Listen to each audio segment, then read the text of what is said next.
So we're looking at both organic and inorganic growth for our REIT.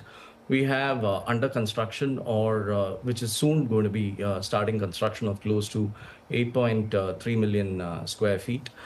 We also have 2.1 million square feet, which is vacant area, which will get leased. Contractual escalations, like I said, 5 to 6%. Mark-to-market opportunities. These four will be the organic growth which we will see. Inorganically, we will acquire from our sponsor group. We are looking at a ROFO asset currently, which is where we have done the due diligence. We have presented it to the board. The board cleared the acquisition. We have made the offer to the seller, and once the seller accepts, we go back to the board, and then the unit holders. Every acquisition we look at, we would look at increasing the long-term returns for our unit holders, looking at attractive cap rates, how we can increase the distribution yield, NOI growth, GAV growth for our unit holders, and also if there is a mark-to-market opportunity.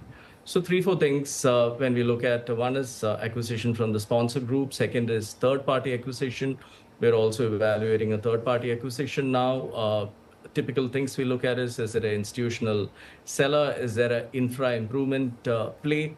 So across different multiple strategies, whether it's core strategy, which we're looking at the ROFO, a core plus and a value add potential, if you're looking at a third-party acquisition. And we also constantly keep looking for consolidation within our parks.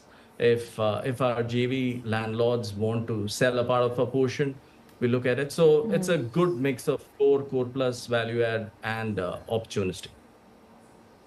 Okay, there is expected to be some tweaks to the income tax slabs in the upcoming budget.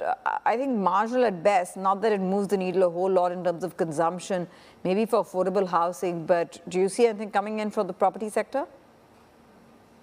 The government has been highly supportive of the REIT sector over the years.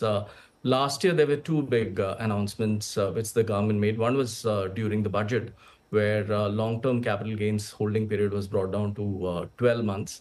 The government also allowed demarcation of floor-wise of SEZ buildings. So that are two big good things which the government did for us. This year, hopefully, we are hoping that the government would allow banks to lend directly to REITs. That'll be a good one. And also classification of REITs as a equity. These are two things we are hoping that the government would make an announcement on.